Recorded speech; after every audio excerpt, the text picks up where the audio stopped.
the Night Before Christmas by Natasha Wing, illustrated by Mike Lester.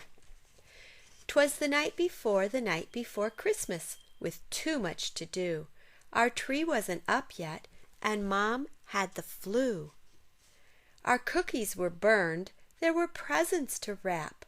Mom sniffled, "What I need is a long winter's nap." But instead we drove miles to go get our tree. Last week there were millions, now there were 3. Dad tied the tree to our car. "This will just have to do." Mom nodded gloomily and sneezed, achoo! We dragged in our tree through the front door. It dropped half its needles all over the floor.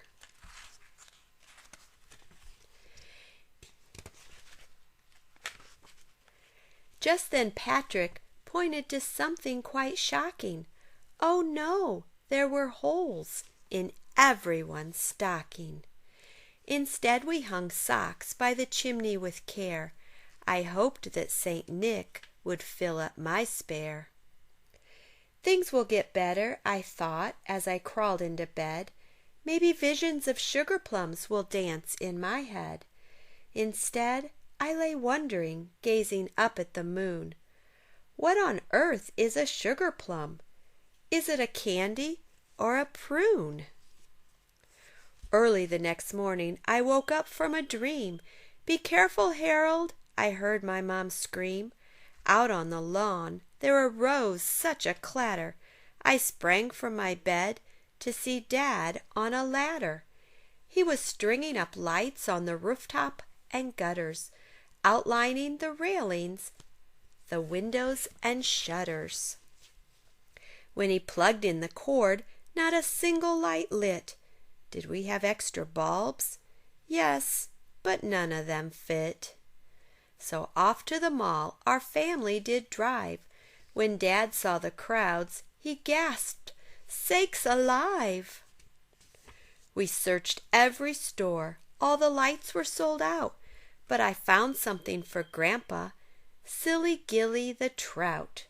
Finally, all done with our last-minute shopping, we flew past the food court without even stopping. "But I want to see Santa," Patrick said with a whine. We pushed through the crowd. Wow, what a line! It wrapped round the counters and down the first floor, then wound through the kids' clothing and out the front door. After waiting for hours, at last our big chance. Santa roared, "Ho, ho, ho!" Then Pat wet his pants. "Let's go home," we all cried, Mom, Patrick, and me. Even jolly old Dad sighed and said, "I agree." So on the way home we sang the Jingle Bell song. All the while I was thinking nothing else could go wrong. When what, to our wondering eyes, should appear but a gigantic mess, that much was clear. The tree was knocked over, my snow globe was shattered, ornaments were broken, and tinsel was scattered. "Bad kitty," I shouted, then Mom started to weep. "Christmas is ruined and I need some sleep." "No, it's not, Sugar Plum. These things are just stuff.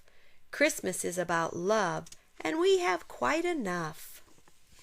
He tucked Mom in bed, and for some much-needed rest, then we 3 busy elves all gave it our best. As snow gently fell, turning the earth sparkly white, I knew in my heart Christmas would turn out just right. Dad read us a book and gave us a kiss. It was my favorite story, and it began like this. 'Twas the night before Christmas, when all through the house not a creature was stirring, not even a mouse.